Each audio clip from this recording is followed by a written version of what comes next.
Bienvenidos a una nueva inmersión.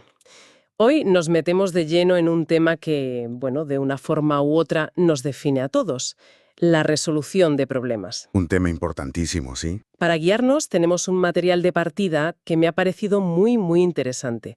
Es un documento de la Universidad Nebrija pensado para la formación de profesores.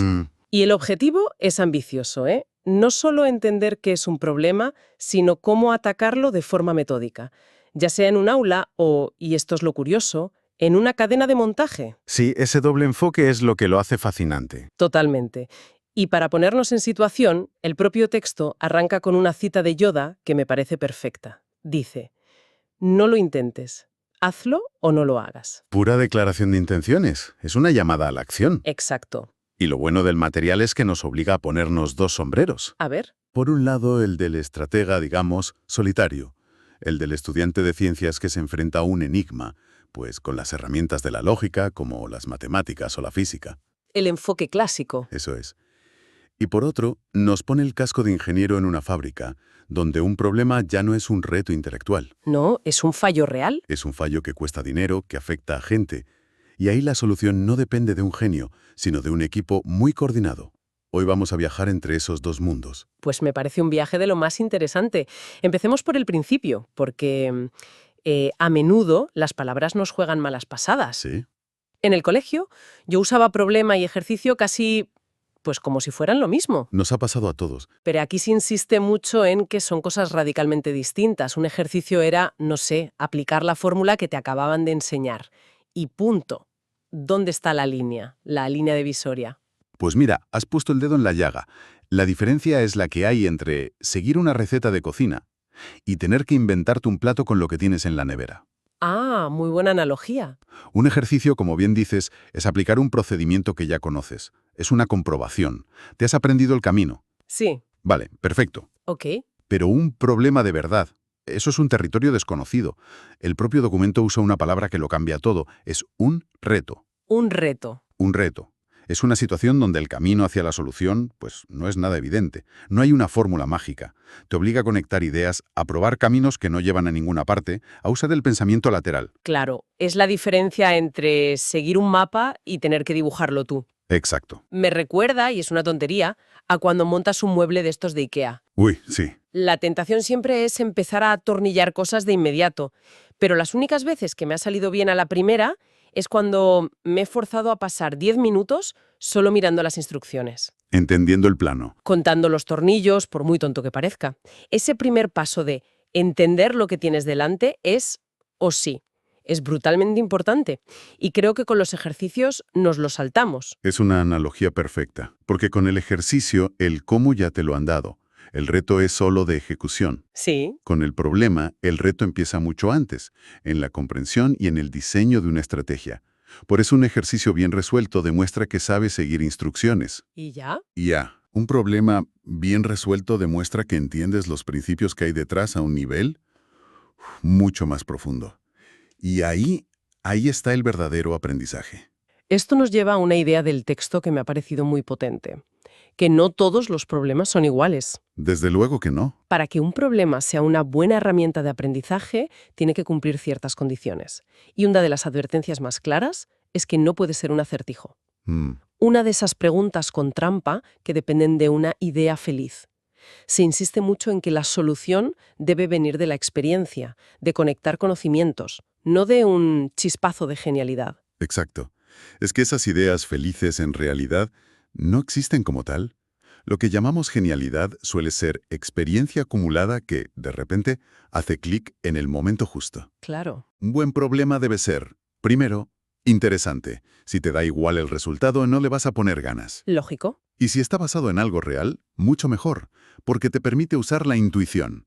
Oye, ¿tiene sentido que este coche vaya a 3.000 kilómetros por hora? Pues probablemente no. Pues no, algo hecho mal. Y además, tiene que ser un desafío. Sí, pero un desafío que puedas abordar. Si la primera barrera es un muro infranqueable, lo único que consigues es frustración. Y abandono. ¿Sabes a qué me recuerda eso? ¿A cómo se diseña un buen videojuego? A ver, No te ponen a luchar contra el jefe final en el primer nivel. Sería absurdo. claro. Te van presentando las mecánicas poco a poco, con enemigos fáciles, para que ganes confianza y destreza. Crean una curva de dificultad que te mantiene enganchada, sintiendo que progresas. Exacto. Pues una buena secuencia de problemas debería ser igual. Empezar con retos que te hagan sentir inteligente para prepararte para los que de verdad te van a hacer sudar. Esa es la clave. Y hay otro indicador, casi infalible, de un buen problema. ¿Cuál? Cuando lo resuelves sientes un orgullo genuino.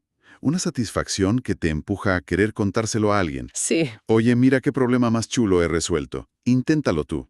Ese impulso de compartir el reto es la prueba de que ha sido una experiencia positiva y estimulante. Suena ideal, la verdad, pero ¿no es una visión un poco optimista? En mi experiencia, sobre todo en entornos más competitivos o de alta presión, la reacción a un problema difícil no es tanto compartirlo como ocultar la lucha. Para no parecer incompetente. Exacto. ¿Cómo se rompe esa barrera cultural para que la gente vea un problema como una oportunidad y no como una amenaza? Planteas una cuestión fundamental. Y la respuesta está en el entorno. En un aula, si el error se penaliza, el alumno no se arriesga. Claro. Si se entiende como parte del proceso, se atreve a explorar. Lo mismo en una empresa. Se trata de crear seguridad psicológica. Pero para eso necesitas un método. Una estructura que te dé confianza para no sentir que saltas al vacío sin paracaídas. Y por suerte no hay que inventar la rueda. Por suerte no. Y aquí es donde entra George Polya, ¿verdad? Un matemático que ya en 1945 nos dejó una especie de mapa del tesoro de 4 pasos. Exacto. Un método de una sencillez genial. Y el primer paso, que parece de cajón, es el que casi todo el mundo se salta. ¿Qué es? Comprender el problema. Pero comprenderlo de verdad, ¿eh? No por encima. Leerlo varias veces, identificar los datos, saber qué te están pidiendo exactamente. Hacer un dibujo, un esquema. A los de ciego. Vale. Primer paso, comprender. Una vez que tenemos esa foto clara, el segundo paso es crear un plan. Aquí es donde tiramos de experiencia. ¿Se parece a algo que ya he resuelto? ¿Puedo simplificar el problema para empezar por algo más pequeño? ¿Puedo reformular la pregunta? Es básicamente sentarte a pensar una estrategia antes de lanzarte a la batalla. Y el tercer paso ya es la acción. Es la acción. Ejecutar el plan. Pero con cabeza. Comprobando cada pequeño avance. Y aquí hay una recomendación fantástica. Si te atascas, no sigas adelante a lo loco. ¿Qué haces? Haz como cuando te pierdes en una ruta de montaña. No sigues caminando sin rumbo. No. Vuelves al último punto que controlabas, a ese cruce de caminos donde estabas seguro, y reevalúas la situación desde ahí. Me parece un consejo vital. Y llegamos al cuarto paso, que en el texto se presenta como el más importante. Comprobar los resultados. El más importante, sí. Y esto me parece que es el verdadero secreto. No se trata solo de ver si la respuesta es la correcta. No. Es el momento en que el aprendizaje se cristaliza. Hay que preguntarse, ¿es lógico este resultado? ¿Hay otra forma de llegar a él? Y sobre todo, ¿sé explicar por qué esta es la solución? Exacto. Es como si Polya nos dijera, la solución no es el final del camino, es el principio de la sabiduría para el próximo problema. Has captado la esencia. Ese último paso es el que cierra el círculo. Es el momento de la reflexión, de lo que los expertos llaman metacognición. Una palabra un poco... Sí, suena rara, pero es simplemente pararte a pensar no solo en qué has hecho, sino en cómo lo has hecho, en cómo funciona tu propio cerebro al resolver el problema. Es ahí donde de verdad te haces más inteligente para el futuro. Además de estos 4 grandes pasos de Polya, se mencionan las técnicas heurísticas de Schoenfeld, que suenan muy complejas, pero se explican como algo más cercano. Sí, heurística es una de esas palabras que asustan, pero en el fondo se refiere a estrategias mentales, atajos o reglas generales para resolver problemas cuando no hay una fórmula clara. Como herramientas. Son como las herramientas específicas que llevas en la mochila.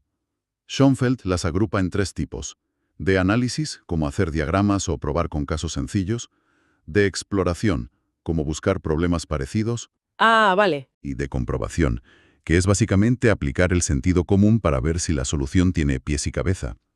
Es hacer explícito lo que los buenos solucionadores de problemas hacen de forma intuitiva. Entendido. Con Polya y Schoenfeld tenemos una especie de kit de supervivencia para el solucionador de problemas individual. Sí, Pero ¿qué pasa cuando el problema no es un enigma en un papel, sino un fallo en una cadena de montaje que afecta a miles de personas?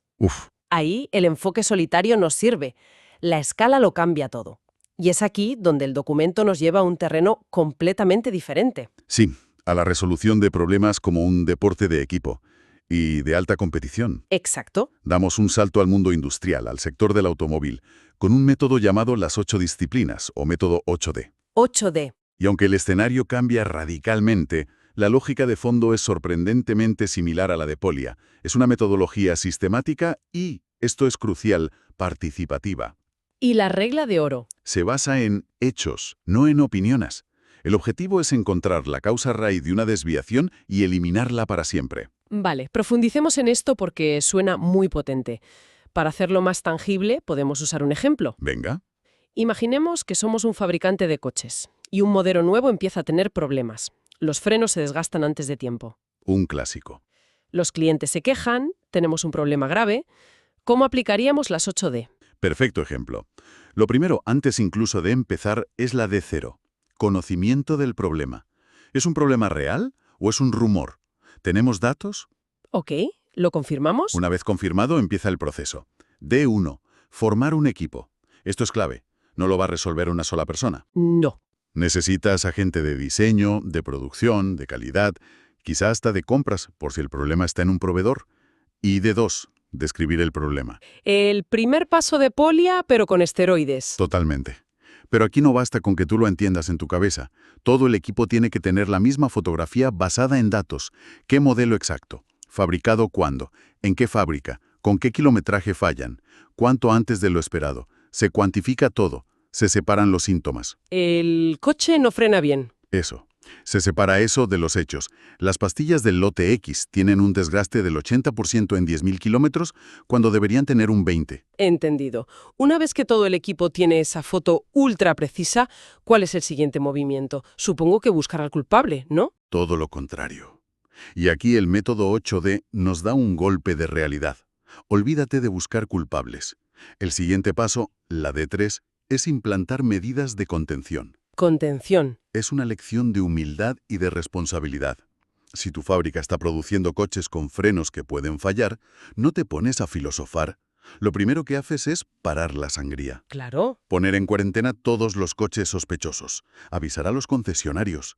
Es como poner un cubo debajo de una gotera antes de llamar al fontanero.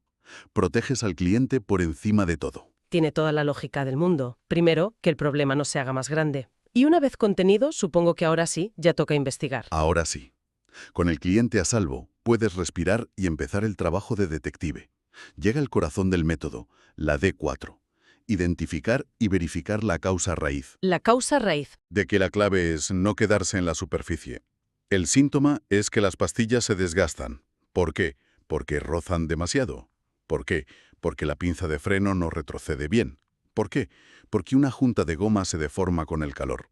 ¿Por qué?